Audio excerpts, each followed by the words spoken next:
Eamon Khan here, 4 seconds out with the one and only Adam the Assassin Azim. Heading towards the end of the year, looking forward to the new year. Adam, first of all, how you doing, sir? Yeah, I'm good, thank you. How are you, man? Yeah, all the better for speaking to yourself, and you've had a good year, launch pad into the next year, which sees a key year for you as you look to head towards title contention. How do you feel you've assessed your performances heading into the new year? Yeah, I thought, all my three performances were quite good. They're all learning fights for me. I feel like, this year was a development stage where, I built myself to the world level and the European level as well. So, and also, I became European champion, so that's a big achievement for myself as well. I know obviously it was age dependent, but would you have liked to have captured that British title on your way towards the European? I would have. It would have been nice to have got the British title, but I've got the European title, which is a bit bigger and better belt. So, and but both belts are nice, but the European's something else. So.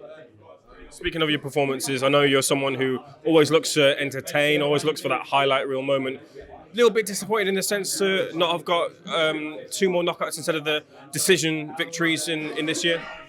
To be honest, them 2 fights I had this year, they were mostly learning stage. You've got to have your learning fights like that. That you can go around and obviously develop as a fighter.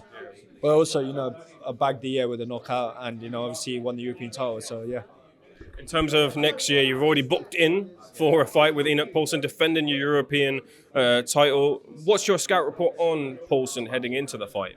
He's a good fighter. I do respect him, but I feel like I'm levels above him. Like, he's saying oh, I'm the real champion. But when he fought Frank Petterjohn, he got a closer fight with Frank Petterjohn. So, and he I done a display on Frank Petterjohn, obviously. And the thing is, he's only fought Frank Petterjohn as the high fighter. The rest of his fights are all in Denmark, so we don't.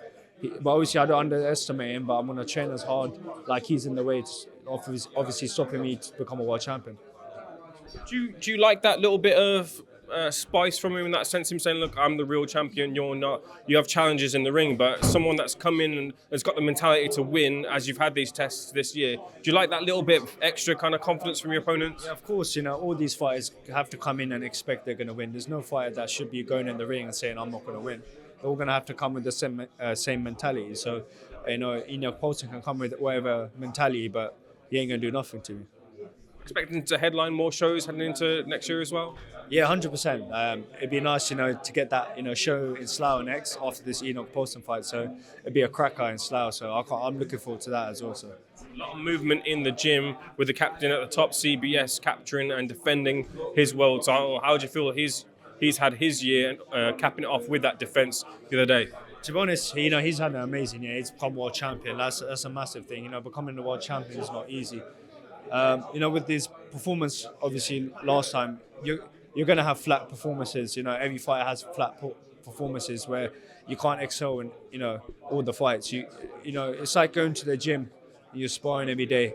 There's going to be days where you're not going to, do really well, and there's going to be days that you're going to do really well. So it's like you can't impress everyone. Do you know what I mean?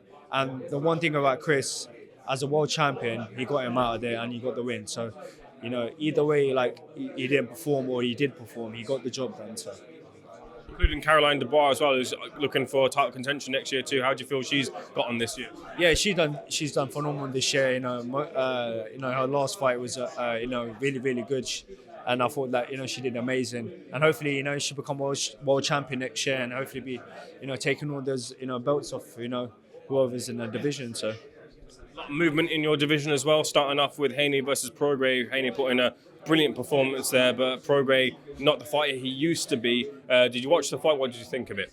Yeah, it was a great fight. Haney's feet was really good in that fight. I feel like he can bring a bit more power at 140. But I feel like putting me with Regis Prograis, I think I would have done the same thing. Give me a few more fights, I'd take Regis Prograis any day. Yeah, so you watch those big fights and you put yourself in the shoes of being in the fight, and you kind of do your own little battle in your head about how you would compare against them. Yeah, 100%. Like, I've always had that mentality that I can be in that level as well. Like, if I ever do fight Regis Prograis down the line somewhere, it shows that my level where I am at. So. You've always had that confidence to want those big fights and want those big fights soon. Get your thoughts on a couple of other things in the division. Teofimo Lopez looks like he's locked into a date with Sabrina Matias. What do you think about that one? Oh, is he fighting Could be, yeah. Matthias? Yeah. Could be the rumor, yeah. Oh, that's a really hard fight for Teofimo. Like he has to be switched on for that one. With that fight, Teofimo could win, but you know Matthias, you can hit really hard, so like it's a dangerous fight for him. But you know Teofimo should get the job done. So. Bring it back to your family, Hassan Azim. Hassan was last time I saw him. It was very interesting in that last fight. You had that little bit of spice, and he kind of was defending your side. Obviously, he wasn't fighting, but you kind of brought the tiger out of him. What do you think about that as well? It's like, you know, his brother was, you know, obviously, I think that was Frank Petja's brother who's arguing with my brother. So, you know, whoever messes with us, you know, I've got my family, I've got my family for the backing. So, do you know what I mean? So, you mess with the wrong person, do you know what I mean? Is that what Hassan's always been like between you two? Kind of the older brother, protective. Obviously, you don't need protecting, but just stepping into that role. He's very protective, you know, over me. So, you know, when any of us get into a situation like that, we know that we're gonna back each other. So it's part of our family breed. So yeah. Adam, a couple of final things. How are you celebrating your new year? Enjoying time with my family and just keep training. So I think when the 12 o'clock hits on the January the 1st, I'm going to do like a night run or something like that. You're always someone who's always kept your mind on things. I've noticed as well, and I want to say this as well too, you've really worked on your interviews and speaking. You've got so much more better and more prepared for interviews and such. Have you noticed that side of it? You're more kind of comfortable with this side of things? Yeah, 100%. Like even this year for me, I'll be, you know, getting better in my interviews. Like last year, I was good, but I wasn't great. But this year, you know, obviously, I'm keep developing as a person and learning every day.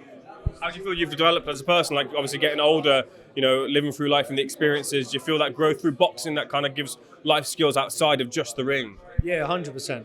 100%. I feel like, you know, myself outside the ring has also matured, and also in the ring as well. As a fighter, like I've matured in the ring as well. So. I believe the final message to you and your fans, what can they expect to see from you next year? A demolition job, all my fights. You guys are going to see, you know, the new me in 2024, and hopefully, you know, it'll be good. Adam, can't wait to see you back in the ring. Thanks for speaking to SecondsOut, sir. All the best.